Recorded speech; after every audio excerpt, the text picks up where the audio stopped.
रसोई का मेनू। अरे सीता, ये बता कि शाम को क्या खाएगी तो? अरे दीदी, पहले मुझे दिन का खाना तो खाने दीजिए। और ये आपने अपनी बहू से कितना सारा भोजन बनवा लिया मेरे लिए। अरे कोई बात नहीं, बहुओं का तो यही काम होता है, पकाओ और खिलाओ। जब तक तेरी बहू नहीं आ जाती तब तक तुम मेरी बहू का आनंद ले। दीदी, अब ये तो वक्त ही बताएगा कि मेरे नसीब में अच्छी बहू लिखी भी है या नहीं। अरे ऐसा क्यों कहती है? अरे मेरी बड़ी ननद की नई बहू आई है, एक काम नहीं करती। मेरी ननद को ही सारा काम करना पड़ता है। उनका बेटा मनोज भी बेकार निकला, अपनी पत्नी को कुछ नहीं बोलता। बेचारी के ऊपर बहुत तरस आता है। मुझे तो पता ही नहीं था कि उसकी बहू इतनी बेकार है। हाँ दीदी, आप तो बड़ी किस्मत वाली है जो आपको इतनी अच्छी बहू मिली है। देखो तो बेचारी कब से किचन में लगी हुई है। आप जो बोलती हैं तुरंत आपके सामने पेश कर देती है, और तो और आपकी सारी बात भी मानती है। अरे सीता, ज़रा धीरे बोल, वो सुन लेगी तो वो हवा में उड़ने लगेगी। तू ना उसके सामने ज़्यादा उसकी तारीफ मत कर, कहीं ऐसा ना हो कि ये भी तेरी ननद की बहू की तरह बन जाए। अरे हाँ हाँ दीदी। अच्छा सुन, तू तो बता ही नहीं रही कि शाम को क्या खाएगी। ऐसा करती हूँ, बहू से कहकर छोले और तेरे मनपसंद आलू की पुड़िया बनवा देती हूँ। तभी चंद्रा देवी की बेटी वेदिका कॉलेज से आती है। और दोनों बहनों में क्या बातें चल रही है? अरे कुछ नहीं बेटा, बस वही खाने पीने की बात, और क्या। अच्छा, खाने से याद आया, मैंने भाभी को कॉल किया था। आज ना मुझे पास्ता खाने का बहुत मन कर रहा था। मैंने उनसे बोला कि मेरे लिए पास्ता बना दे, तो मैं जा रही हूँ अपना पास्ता खाने। आप दोनों में से किसी को खाना है क्या पास्ता? अरे बेटा, ये पास्ता वास्ता ये तो तुम्हारे ज़माने के लोगों के लिए बना है। हमारे ज़माने के लोगों के लिए ये सब नहीं बना। हमें तो बस यही पूरी कचौड़ी छोले भटूरे यही सब पसंद है, हमारे लिए यही काफ़ी है। वही तो, हम लोग कहाँ पुस्ता खाएंगे। पास्ता नहीं, पास्ता। देख लो, जिस भोजन का हमें नाम ही नहीं लेना आ रहा है वो हम कैसे खाएं। हाँ क्या मम्मी, आप भी ना बड़ी फ़नी हो। अच्छा भाभी, मेरा पास्ता बन गया है क्या? प्लीज़ ले आइए, मैं फ़्रेश होके आ रही हूँ बस 2 मिनट में। तभी सोनिका किचन से आवाज़ देती है। जी नाना जी, बस लेकर आई 5 मिनट में। 5 मिनट बाद सोनिका अपनी ननद के लिए पास्ता ले आती है। वेदिका पास्ता खाकर, भाभी क्या गजब का पास्ता बनाया सच में। आपने जितना अच्छा पिछली बार बनाया था ना, उससे भी कई गुना अच्छा बनाया इस बार, सुपर टेस्टी। शुक्रिया ननद जी।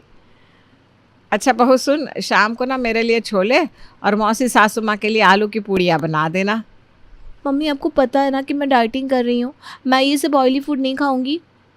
अरे तो तू बता दे क्या खाएगी, तेरी भाभी है ना मास्टर शेफ, बना देगी छट से। अच्छा रुकी, पहले मैं भाभी से तो पूछ लूँ कि भाभी इतना सारा आइटम बना पाएंगी कि नहीं।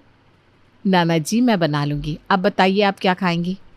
वो भाभी, अभी तो मैंने पास्ता खा लिया है, मैं सोच रही हूँ शाम को कुछ हल्का खा लूँ। आप ना मेरे लिए वो सैलेड बना देना जो मैंने आपको उस दिन सिखाया था, याद है? वो खीरा और कुछ वेजिटेबल्स मिलाकर, और 1 ग्लास स्मूदी बस। ठीक है नाना जी। फिर क्या, बेचारी सोनिका सभी के पसंद का अलग अलग खाना बनाने लगती है। शाम के 6 भी नहीं बजे थे कि उसने खाना बनाने की तैयारी शुरू कर दी थी, क्योंकि उसे भी पता था कि उसे इतना सारा खाना बनाना है तो उसे भी बहुत समय लगेगा। सोनिका किचन में खाना बना रही थी, तभी उसकी छोटी लड़की प्रीतो और बड़ी लड़की आरोही आती हैं। अरे बच्चों, तुम दोनों यहाँ क्या कर रहे हो? जाओ जाकर पढ़ाई करो। मम्मी देखो, मुझे बुखार आ रहा है। मम्मी, प्रीतो तब से कह रही कि उसके सर में बहुत दर्द हो रहा है। ज़रा देखो तो। हे भगवान, तुझे तो बहुत तेज़ बुखार है बेटा। चल कमरे में, तुझे मैं दवाई देती हूँ। सोनिका अपनी बच्ची को कमरे में ले जाती है और उसे दवाई देकर सुला देती है। इसके लिए सिंपल सा सूप बनाना होगा। सोनिका फिर से किचन में जाती है और किचन के कामों में लग जाती है। वैसे ही सोनिका के पास बहुत सारा काम था और ऊपर से उसकी बच्ची की तबीयत खराब हो गई थी, जिसकी वजह से उसे अब और भी एक्स्ट्रा काम करना पड़ रहा था। चलो, खाना तो सब बन गया, अब प्रीतो के लिए जल्दी से सूप बना देती हूँ, वो उठ भी गई होगी। सोनिका अपनी बच्ची के लिए सूप बनाती है और सूप लेकर कमरे में जाती है। ले बेटा, ये सूप पी ले। मुझे सूप नहीं पीना, मुझे पूड़ियाँ खानी है।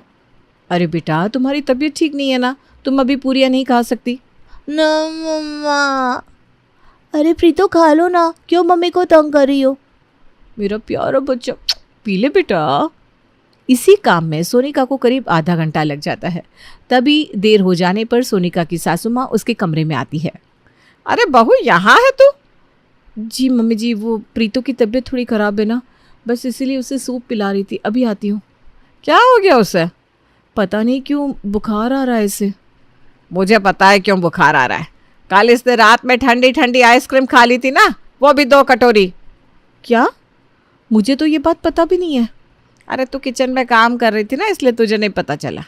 चल कोई बात नहीं, प्रीतो को सूप पिला दिया तूने? जी मम्मी जी। अच्छा, मैं ये कह रही थी, खाना बन गया हो तो सभी को खाना परोस दे, अब समय हो गया ना खाने का। जी मम्मी जी। 2 मिनट बाद सोनिका किचन में जाती है और सभी के लिए खाना परोस देती है। कैसी लग रही है ये पूड़ियाँ? अरे दीदी, इसमें पूछने वाली क्या बात है। आपकी बहू तो टेस्टी खाना बनाती है, कसम से बहुत अच्छी बनाई है पूरी। अरे तो लेना और पूरियाँ बन जाएगी, चिंता मत कर, तू बस खा। और हाँ, अगली बार आना तो अकेले मत आना, अंकुश और नीरज को भी लेकर आना। जी दीदी, पक्का। वो लोग भी आपकी बहू के हाथ का बना हुआ खाना खाएंगे ना, तो उनको भी मज़ा आ जाएगा। हाँ वो तो है। बस तू उस दिन मुझे पहले ही फ़ोन करके बता देना कि तेरे बच्चों को खाने में क्या खाना है, चुटकियों में सब बन जाएगा। जी दीदी, फ़ोन करके बता दूंगी। तो बेचारी सोनिका एक तो दिन भर किचन में लगी रहती थी, उसके पास 1 मिनट का भी टाइम नहीं बचता था, और ऐसे में उसकी सासू माँ अक्सर मेहमानों को घर में बुला लिया करती थी और अपनी बहू से मेहमानों के मनपसंद भोजन को बनवाया करती। दीदी, मेरा तो खाना हो गया। हाँ मेरा भी। चल अब थोड़ा छत में टहलते हैं। जी दीदी। ये लोग तो खाना पीना करके छत में टहलने के लिए चले जाते हैं, वहीं दूसरी ओर बेचारी सोनिका किचन में ही लगी रहती है। अरे बहू, रात के 12 बजने वाले हैं और अभी भी तुम्हारा काम ख़त्म नहीं हुआ? जी पापा जी, अभी थोड़े और बर्तन पड़े हैं, किचन भी साफ़ करना है। सॉरी, आपका पानी भी तो बॉईल करना है ना। कोई बात नहीं बहू, तू रहने दे, तू अपना काम कर, मैं पानी उबाल लेता हूँ। अरे नहीं नहीं पापा जी।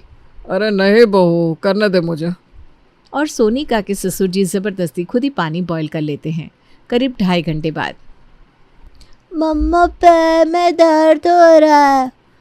अच्छा रुक बेटा, तेरे पैर दबा देती हूँ। हाँ। बेचारी थकी हुई सोनिका अपनी बच्ची का पैर दबाने लगती है और ऐसे ही रात के 3 बज जाते हैं। अगली सुबह। अरे बहू, क्या हो गया? आज तो लेट उठी तू। जी माँ जी, वो कल काम थोड़ा ज़्यादा था ना, इसलिए। अच्छा चल, कोई बात नहीं, अब उठ और जल्दी से सारा काम निपटा ले। तेरी मौसी सासू माँ अपने घर जा रही है तो उनके लिए हरे मटर की पूड़ियाँ भी बना देना। जी मम्मी जी। थोड़ी देर बाद।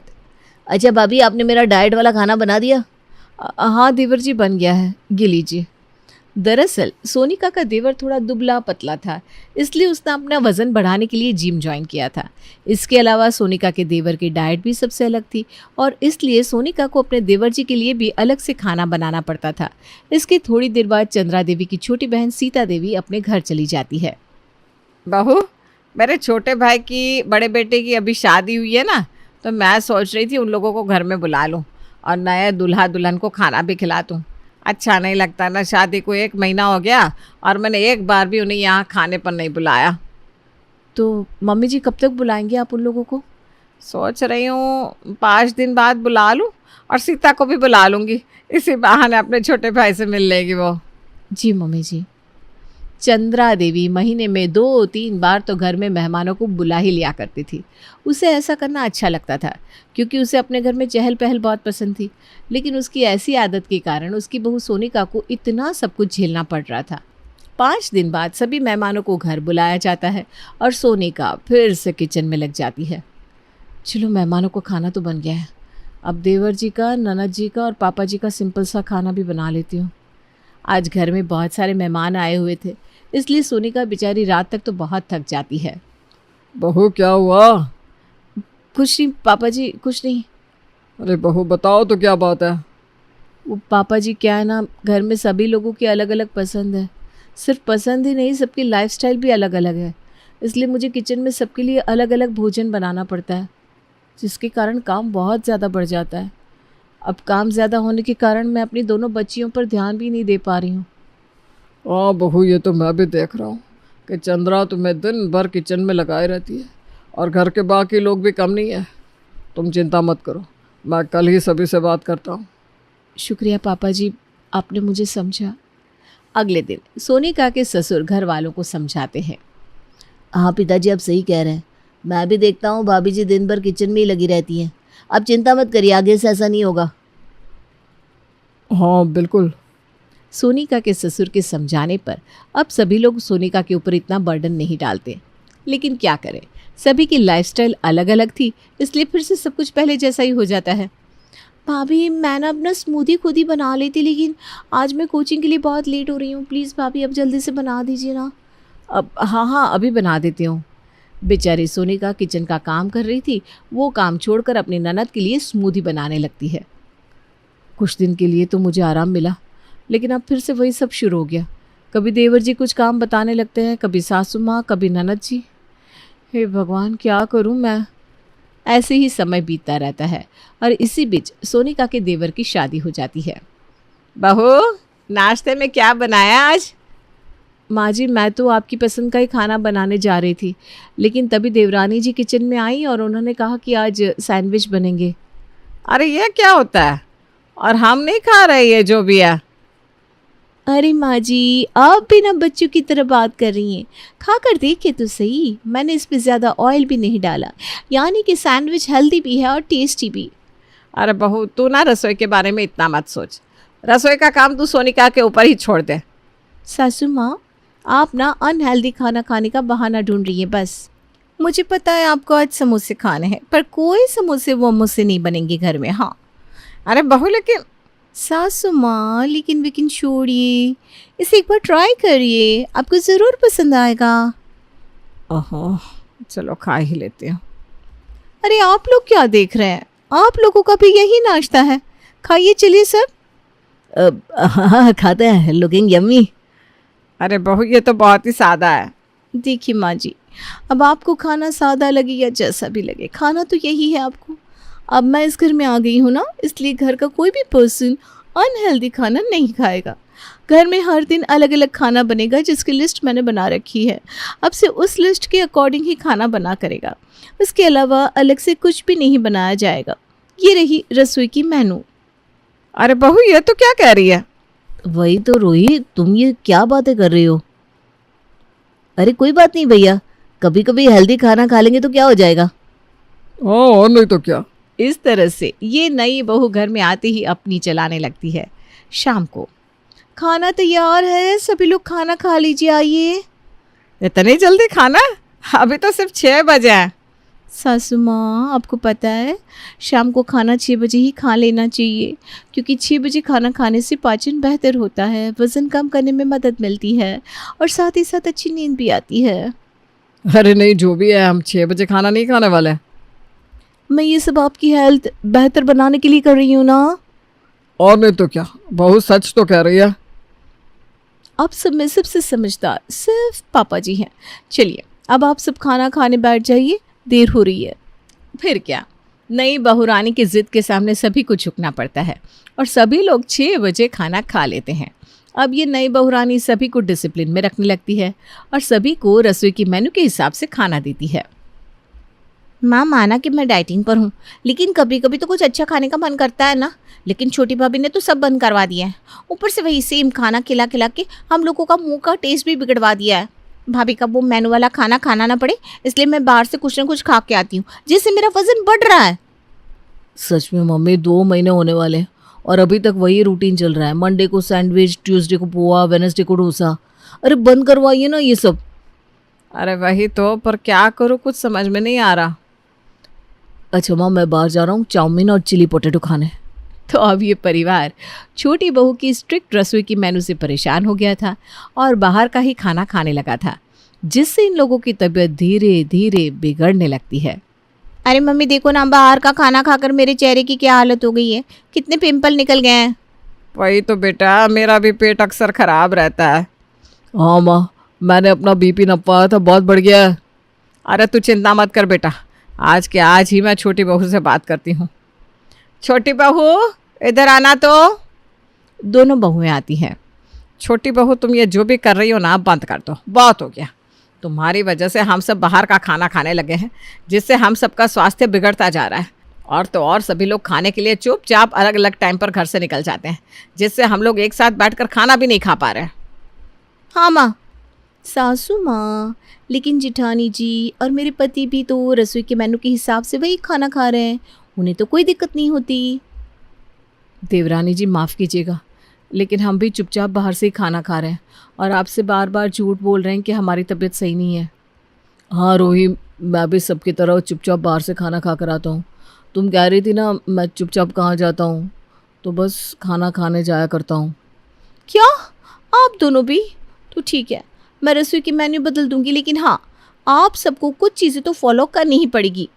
तो अब सभी की अंडरस्टैंडिंग के साथ ये प्रॉब्लम सॉल्व हो जाती है। सभी लोग बाहर का खाना खाना छोड़ देते हैं और साथ में बैठकर हेल्दी खाना खाते हैं और सोने से पहले दूध भी पीते हैं। फिर क्या, छोटी बहू की रसोई की हेल्दी मेनू चार्ट फॉलो करने के कारण सभी लोग फिर से पहले जैसे हेल्दी हो जाते हैं।